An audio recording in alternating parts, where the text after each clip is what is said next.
Terorisme itu tidak berlangsung begitu saja, tetapi melewati sejumlah tahapan-tahapan. Di antara tahapan-tahapan tindakan terorisme itu antara lain adalah purifikasi, pemurnian. Yang kedua adalah intoleransi. Tahapan yang ketiga adalah radikalisasi. Yang keempat adalah action berupa terorisme.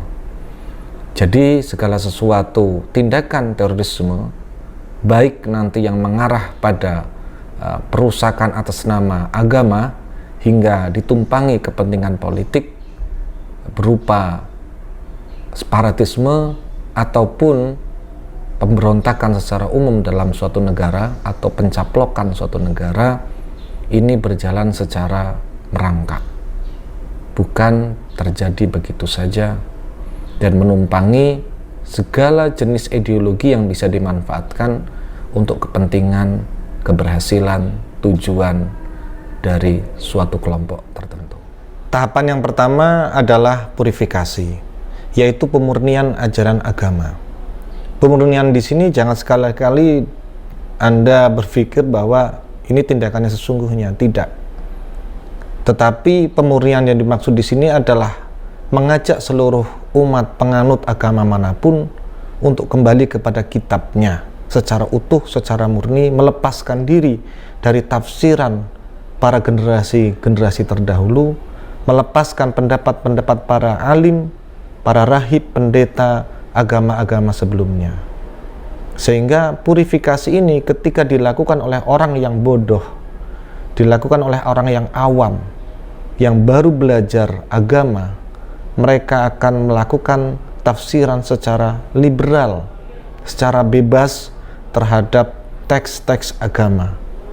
Dan di sini sangat terbuka sekali penyalahgunaan makna di dalam ayat atau teks-teks agama.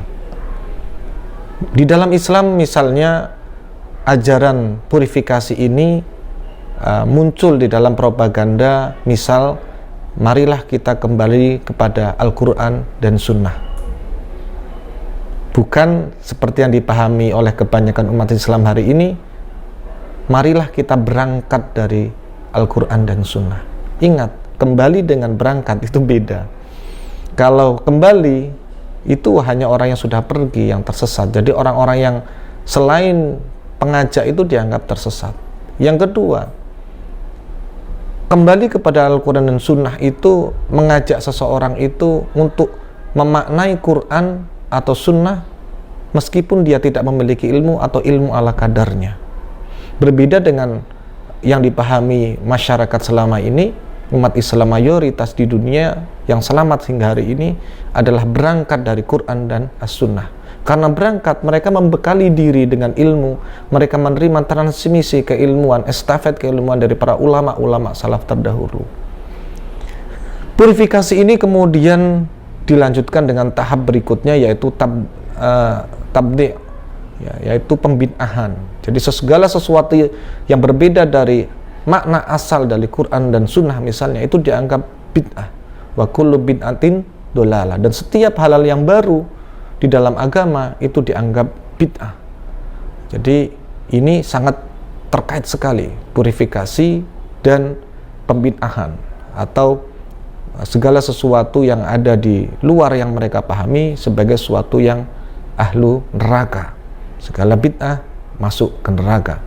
Nah, setelah melalui proses purifikasi, memurnikan diri, merasa diri mereka itu paling benar, paling suci, paling mewakili Tuhan, atau bahkan menjadi Tuhan sendiri di kolong bumi ini, mereka akan muncul atau sampai pada tahap berikutnya, yaitu intoleransi. Nah, intoleransi ini merupakan suatu sikap atau tindakan di mana mereka itu menganggap bahwa kelompok ajarannya, kemudian tindakan mereka itu suatu hal yang paling benar, yang lain salah, yang lain keliru, yang lain harus diluruskan, yang lain bengkok, yang lain itu adalah musuh ketika mereka melawan atau membantah atau bahkan mengkritik.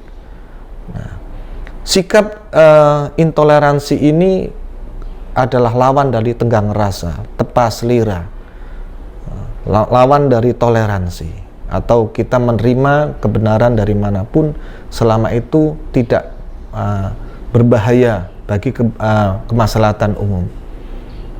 Toleransi ini kalau dalam bahasa Islam adalah tasamuh. Bedanya, konsep toleransi yang selama ini dipahami, yang diambil dari Barat, itu adalah cenderung pada penyeragaman. Jadi kita toleransi artinya kita membuka diri terhadap perbedaan, tetapi pada satu pemahaman. Itu toleransi yang saya pahami. Sementara kalau tasamuh itu lebih dekat dengan apa yang kita pahami dengan Bhinneka Tunggal Ika, yaitu di mana kita membuka diri terhadap perbedaan tanpa kita harus melebur jadi satu, atau Bhinneka Tunggal Ika, berbeda-beda tetap satu juga. Selama perbedaan itu tidak untuk mematikan perbedaan yang lain, selama perbedaan yang lain itu memang tidak berbahaya, gitu loh. Perbedaan pendapat ini banyak ditemukan di dalam kasus-kasus fikih, ya. Dan ini sah-sah saja. Nanti munculnya adalah mazhab atau metodologi memahami hukum Islam, dan ini sah, boleh begitu. Yang tidak boleh adalah ketika intoleransi, yaitu kebenaran tunggal, perbedaan sedikit saja di luar kelompoknya itu dianggap tadbi', dianggap takfir, dianggap yang lain itu salah dan kafir dan harus dimusnahkan. Ini yang tidak boleh. Jadi ini harus dipahami benar-benar oleh kita semua. Toleransi itu perlu dalam artian selama sesuatu yang kita toleransi ini tidak berbahaya terhadap masyarakat umum atau kemaslahatan.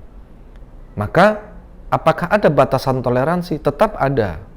Seperti demokrasi selama ini, kelemahannya adalah ketika kita menganggap bahwa suatu tindakan yang menghancurkan demokrasi adalah bagian dari kebebasan berdemokrasi. Ini salah. Sebagaimana yang kemudian muncul di dalam gerakan-gerakan terorisme. Jadi menganggap bahwa tindakan mengagitasi negara adalah bagian dari kebebasan berpikir. Dan ini salah. Nah, ini yang justru kemudian berkembang menjadi sebuah pemberontakan atau kerusuhan di tengah-tengah masyarakat. Poinnya, toleransi, tasamuh itu perlu, tetapi toleransi terhadap tindakan intoleransi itu keliru. Bisa dipahami ya? Nah, yang kedua, setelah tahapan purifikasi, kemudian intoleransi, nanti akan sampai pada tahapan yang ketiga, yaitu radikal. Setelah merasa dirinya suci, merasa ajaran paling benar, dia kemudian menolak pendapat di luar kelompoknya, bahkan menolak kelompok di luar kelompoknya dia, nanti akan melakukan tindakan kekerasan. Nah, dari tahapan purifikasi, intoleransi, radikalisme, terorisme, nanti akan sampai pada suatu tahap yang disebut dengan pemberontakan atau bughod. Ini nanti saya akan bercerita sejarah bughod atau sejarah pemberontakan dalam Islam yang pertama kali, yaitu yang dilakukan oleh Muawiyah bin Abi Sufyan terhadap pemerintahan yang sah dari sahabat Nabi, yaitu Sayyidina Ali bin Abi Thalib. Maka jangan lupa untuk tetap ikuti channel ini, like, share, dan komen yang positif. Sekali lagi, apa yang saya sampaikan ini, saya berharap pada penonton sekalian untuk mempersiapkan akal yang waras, pikiran yang dingin, dan membuka kebenaran dengan hidayah dari Allah, Tuhan yang Maha Esa. Kita lanjutkan. Dari tahapan purifikasi, intoleransi radikal, terorisme, dan kemudian memunculkan tindakan irhabi yang berupa bughod. Irhab ini kekerasan peperangan berupa bughod atau pemberontakan terhadap negara.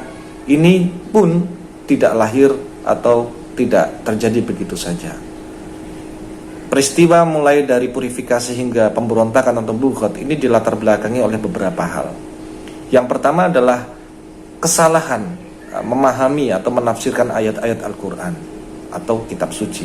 Misal bagi kita umat Islam, para terorisme ini banyak yang membajak atau banyak yang menafsirkan secara liberal, secara semau sendiri menurut kepentingan para pemimpin-pemimpinnya. Misal pada surat Al-Baqarah ayat 191. A'udzubillahi minasyaitonirrajim. Bismillahirrahmanirrahim.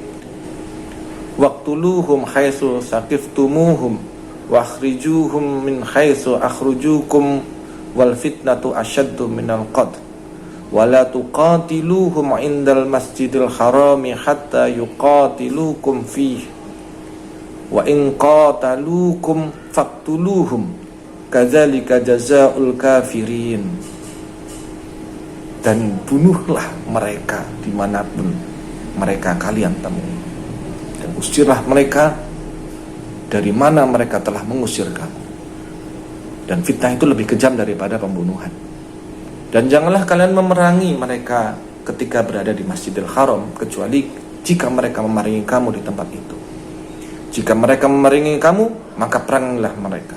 Demikianlah balasan bagi orang-orang yang kafir. Siapakah orang-orang yang kafir itu? Nah, mereka kemudian para orang-orang yang termakan doktrinasi teroris ini menyalahgunakan, membaca kembali ayat Al-Maidah ayat 44. Wa man lam yahkum bima anzalallahu faulaika humul kafirun. Siapa orang-orang kafir itu? Yang mereka adalah orang man lam yahkum bima anzalallah. Mereka orang yang tidak mengikuti hukum yang diturunkan oleh Allah. Faulaika humul kafirun. Mereka adalah orang yang kafir. Jadi hukum yang diturunkan Allah itu apa? Mereka menganggap hanya Al-Quran dan Sunnah. Benar apakah seperti itu? Hakikatnya benar, tetapi kemudian menggunakan kebenaran itu untuk hal-hal yang bertujuan buruk. Qaulul haq yuridul alal batil. Ucapan mereka kemudian memelintir, membaca ayat tadi dengan pemahaman secara liberal mereka, bahwasanya orang-orang kafir itu adalah orang yang tidak mengikuti tafsiran mereka terhadap suatu teks agama. Maka bisa dipastikan para terorisme ini ketika diajak berdialog secara ilmiah itu akan menolak dan lebih memilih untuk menyingkir. Dan mereka menggunakan istilah itu adalah taqiyah. Taqiyah itu berpura-pura menerima, mengikuti, tapi di belakang tidak. Mereka tetap akan membangkang. Dan ini selalu ada dalam sejarah peradaban, selalu ada dalam setiap peristiwa penggalan-penggalan zaman sejak awal munculnya Islam sampai hari ini. Dan ini nanti akan saya ceritakan, terorisme ini akan muncul pada setiap agama. Jadi bukan hanya pada Quran dan Sunnah saja, tetapi di agama-agama lain, Yahudi, Nasrani, Hindu, Buddha itu juga ada dan sempat terjadi kekerasan. Dan di belahan dunia lain ini terjadi. Nah, setelah mereka melakukan penyalahgunaan tafsir agama atau membaca kitab suci, kedua, mereka disebabkan munculnya terorisme ini karena adanya ketidakadilan politik, hukum, dan ekonomi yang berjalan pada suatu negara. Tindakan terorisme ini bisa dipastikan selalu ada bohir di belakang mereka. Selalu ada orang-orang yang kecewa terhadap pemerintahan yang sah, yang ingin menggoyang, memperkeruh suasana, apapun yang salah, sampai misalnya ada suatu burung yang jatuh dari langit ke bumi, itu salah pemerintah. Mereka menggunakan sekecil apapun isu-isu yang berkembang untuk menyalahkan pemerintah, mengagitasi kepercayaan masyarakat atau kepercayaan rakyat terhadap pemerintahan yang sah. Pola ini terjadi di Timur Tengah. Walaupun Timur Tengah itu satu agama, satu bangsa, mereka pecah menjadi beberapa negara, dan hari ini mereka kembali diporak-porandakan. Dan ini sedang dibidik kepada negara kita di Asia Tenggara, negara-negara Islam atau negara besar di Asia Tenggara, terutama negara atau negeri yang memiliki sumber daya alam yang besar. Kita tahu siapa dalang di balik Timur Tengah selama ini, dan mereka menggunakan proksi atau nyelang tangan atau minjam tangan untuk menggebuk pemerintah sah, ditumbangkan, dibuat bubar, dikerusuhi, sehingga mereka dengan leluasa, dengan hutang, dengan bantuan senjata untuk mengeksploitasi isi kandungan dari negeri tersebut. Setelah mereka itu karena kecewa, ya, kemudian membiayai kelompok-kelompok ormas-ormas ini di Indonesia ini pasca reformasi, kita lihat mulai tumbuh, ya, dicabut undang-undang subversif, ya, dicabut undang-undang itu, kemudian mulailah bermekaran, bertaburan, dan itu menjadi alat perpanjangan bagi baik kepentingan luar negeri maupun dalam negeri, karena kekecewaan, karena hasut, karena iri terhadap suatu negara, atau neokolonialisme. Nah, yang ketiga, memang terorisme ini terjadi karena buruknya penegakan hukum di suatu negara. Buruknya penegakan hukum ini bisa jadi karena memang ada segelintir para penentu kebijakan, mungkin di kalangan legislator yang memang tidak menghendaki ini diberangus karena bisa dimanfaatkan sesuai kepentingan politik mereka. Maka sekali lagi, penanaman nasionalisme, kemudian penanaman asas-asas yang tidak sesuai dengan penanaman asas-asas kecintaan terhadap negara ini, kebanggaan terhadap negara ini sebagai sebuah negara bangsa, ini harus selalu dibangun, bukan kerja tentatif atau proyek belaka. Mereka karena buruknya penegakan hukum ini memunculkan kecemburuan, memantik orang-orang yang tadinya awam kemudian ikut emosi dan ikut memusuhi negara. Misal masalah korupsi, kemudian misal masalah susila, kemudian misal masalah kecelakaan ucapan para pemimpin kita di media sosial. Terakhir, adanya lemahnya pendidikan di suatu negara, di mana terorisme terjadi bisa dipastikan pendidikan warga negaranya rendah. Ya, kemudian negara kurang mengantisipasi ini, kekerasan-kekerasan yang ada di dalam dunia pendidikan atau pembenaran terhadap kekerasan di dalam pendidikan apapun, kecuali pendidikan ilmu bela diri ya. Nah, tahapan-tahapan ini kemudian kalau nanti secara teknis doktrin di tahapan radikalisme itu adalah, pertama adalah dia melakukan pengenalan, pendekatan, merangkul, praradikalisasi. Nanti setelah kedua, mereka akan melakukan identifikasi diri, memperkenalkan, oh saya generasi paling salaf, saya paling sunnah, saya paling Islam. Nah, kemudian indoktrinasi, dan setelah diindoktrinasi kemudian terjadilah kekerasan, baik secara verbal maupun non-verbal. Potensi kekerasan, ajaran kekerasan itu ada dimanapun. Dan yang paling mengerikan adalah kadang-kadang kelompok-kelompok yang paling mengklaim sesuatu itu justru yang paling berpotensi untuk merusak sesuatu itu.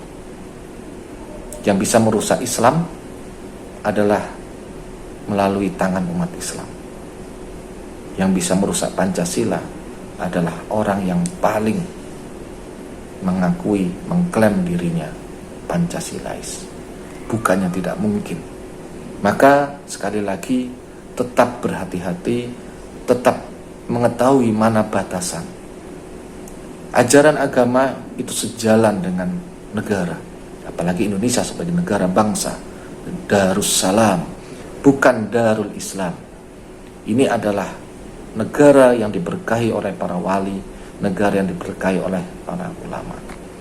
Berhati-hati ketika melihat seseorang yang merasa paling sesuatu, tetapi ternyata itu modus belaka.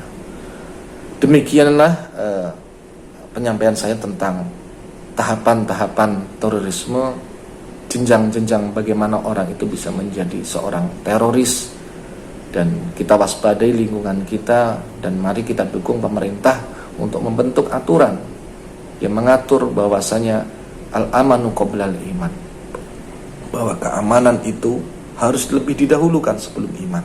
Apa artinya kita itu beribadah kalau kita saling bermusuhan, kalau kita saling tikam? Apa gunanya kita beragama kalau atas nama agama kemudian perzinaan menjadi legal?